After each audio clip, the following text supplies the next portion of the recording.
Pagi itu, Alia datang lebih awal dari biasanya. Kantor masih lengang, dan cahaya matahari jatuh miring di lantai, membentuk garis-garis tipis yang tenang. Ia menaruh tas, menarik napas panjang, lalu membuka laptop, bertekad menuntaskan pekerjaannya tanpa membiarkan pikirannya berkelana. Namun, tekad seringkali kalah oleh rasa yang belum selesai. Menjelang siang, Nadine menghampiri dengan 2 gelas kopi. "Kamu kelihatan seperti sedang menimbang sesuatu," katanya pelan. Alia tersenyum tipis. "Aku takut melangkah terlalu jauh." Nadine mengangguk. "Takut itu tanda kamu peduli, tapi jangan biarkan takut memutuskan segalanya." Kata-kata itu tinggal. Sore harinya, Alia mengirim pesan pada Raka. "Aku ingin bicara. Jujur." Balasannya datang cepat. "Aku juga." Mereka bertemu di taman kecil yang tenang. Tak ada hujan, hanya angin yang menggerakkan daun.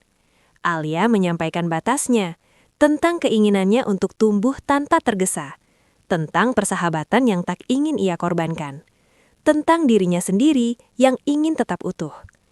Raka mendengarkan tanpa menyelah. Ketika gilirannya bicara, ia mengakui masa lalu yang masih menyisakan bayang. Namun bukan untuk kembali, melainkan untuk belajar menutup pintu dengan benar. "Kalau kita berjalan," kata Raka, "aku ingin berjalan sejajar, bukan menarikmu, bukan tertinggal." Alia mengangguk. Di dadanya ada lega yang hangat. Malam itu, Nadine menerima pesan dari Alia. "Terima kasih sudah percaya padaku." Nadine tersenyum, menyadari bahwa kepercayaan juga bisa menjadi bentuk cinta yang tak meminta apa-apa selain kejujuran. Hari-hari berikutnya tak berubah drastis. Justru disitulah keindahannya. Mereka bertiga menata ritme baru, obrolan yang jujur, jarak yang sehat, tawa yang kembali ringan. Alia belajar bahwa melangkah pelan bukan berarti ragu. Nadine belajar bahwa memberi ruang bukan berarti kehilangan. Dan Raka belajar bahwa keberanian juga berarti menunggu. Di antara mereka, rasa itu tetap hidup. Tidak menuntut akhir yang gemerlap, tidak memaksa janji panjang. Ia hanya ada, setia, dan tak pernah benar-benar usai. Waktu bergerak dengan caranya sendiri. Diam-diam, namun pasti. Minggu berganti, dan Alia mulai menemukan ketenangan baru dalam kebiasaan kecil. Pesan singkat di pagi hari, kopi sore yang tak selalu berdua, dan percakapan jujur yang tak lagi ia takuti. Ia menyadari, rasa itu tak harus riuh untuk terasa nyata. Suatu sore, Nadine mengajak Alia pulang lebih awal. Mereka berjalan tanpa tujuan, membiarkan langkah membawa mereka ke trotoar yang dipenuhi cahaya senja. "Aku dulu berpikir," ujar Nadine pelan, "bahwa menjaga jarak adalah cara terbaik agar tak terluka." Ia berhenti, menatap langit yang memerah. Ternyata, memberi kesempatan justru membuatku bernafas. Alia menggenggam tangan Nadine. "Terima kasih sudah ada, bahkan saat aku belum tahu harus kemana." Di sisi lain kota, Raka menutup bab lama yang selama ini tertunda. Ia menulis pesan yang tak pernah ia kirim, lalu menghapusnya, bukan sebagai pelarian, melainkan sebagai tanda selesai. Malam itu, ia menghubungi Alia bukan untuk menuntut pertemuan, hanya untuk berkata, "Aku baik-baik saja." Alia tersenyum, merasa yakin pada sesuatu yang tak perlu dibuktikan. Hari berikutnya, mereka bertemu bertiga untuk makan malam sederhana. Tak ada topik besar, hanya cerita kecil yang terasa cukup. Tawa Nadine menyatu dengan senyum Alia, dan Raka mendengarkan, merasa diterima tanpa harus menyesuaikan diri. Dalam kebersamaan itu, ada keseimbangan yang rapuh namun jujur. Saat pulang, Alia menoleh sejenak ke jalan yang basah oleh embun malam. Ia paham kini, beberapa rasa tak meminta untuk disimpulkan. Mereka hanya ingin dirawat hari demi hari dengan keberanian yang lembut. Karena ketika kejujuran bertemu kesabaran, dan persahabatan berjalan seiring cinta, yang tersisa bukan janji, melainkan rasa yang tak pernah benar-benar usai. Hujan turun lagi. Kali ini lebih lama. Alia berdiri di balik jendela kantor, memandangi titik-titik air yang berkejaran di kaca. Ada masa ketika hujan membuatnya menunggu. Kini, hujan mengajarinya untuk berjalan. Ia mengemasi barang, menutup laptop dengan tenang, lalu melangkah keluar tanpa menoleh berlebihan pada parkiran. Nadine menyusul, payung terbuka di tangan. Pulang bareng? Alia mengangguk. Mereka berjalan berdampingan, langkah yang serasi oleh kebiasaan lama dan pengertian baru. Di bawah payung itu, Nadine bercerita tentang rencana kecilnya, kursus yang ingin ia ambil, kota yang ingin ia kunjungi sendiri. Alia mendengarkan, bangga. Ia tahu, setiap orang berhak pada perjalanannya. Raka menunggu di kafe seberang, bukan sebagai kejutan, melainkan sebagai janji yang disepakati. Ketika Alia datang, ia berdiri dan tersenyum, senyum yang tak meminta lebih. Mereka berbincang singkat, tertawa kecil, lalu berpisah dengan lambaian tangan yang ringan. Tak ada cemas, tak ada pertanyaan. Malam itu Alia menulis di catatan ponselnya. Bahagia tak selalu berarti memiliki. Ia menutup catatan itu dan merebahkan diri, merasa utuh. Nadine, di kamarnya, menyiapkan koper kecil. Langkah pertama menuju rencana yang ia sebut miliknya.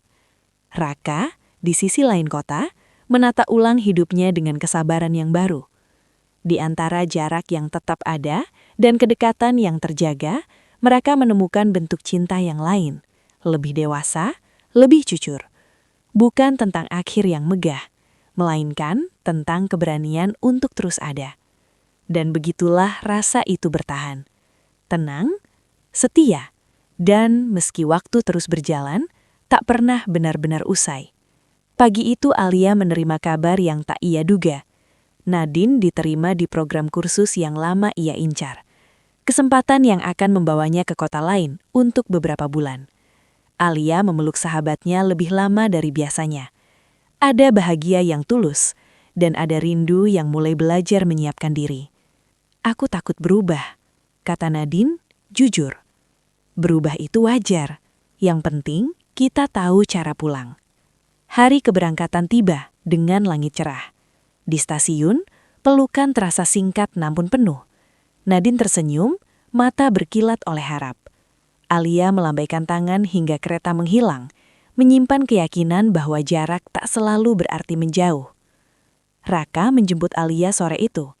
Mereka berjalan tanpa tujuan, berbagi cerita kecil.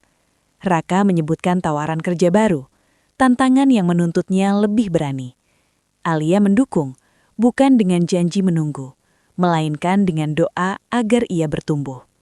Malamnya pesan dari Nadine masuk. Foto kota baru dengan caption singkat, "Aku baik-baik saja."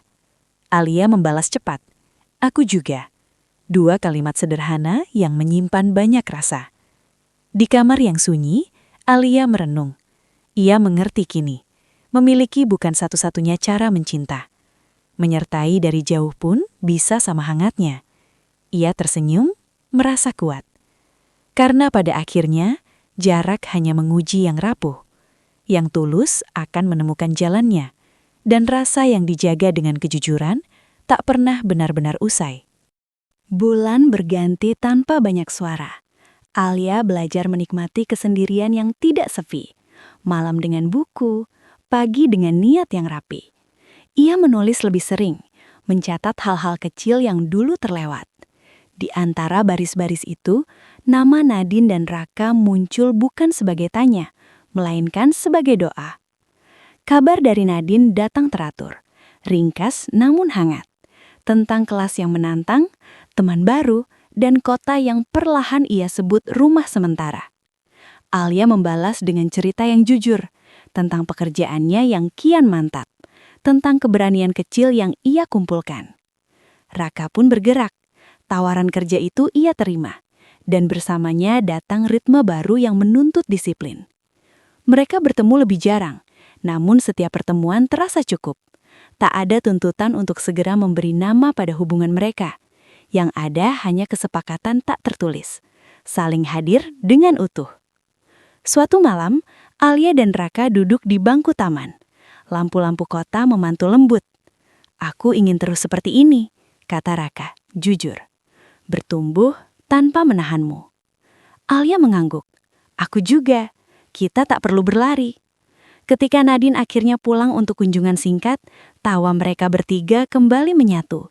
Berbeda namun akrab. Mereka menyadari bahwa perjalanan telah mengubah masing-masing, tanpa merenggut yang penting. Di ujung hari, Alia menutup catatannya dengan satu kalimat. Cinta yang dewasa tidak memaksa akhir. Ia tersenyum, menatap malam dengan tenang. Karena hidup terus berjalan, dan mereka memilih berjalan bersamanya.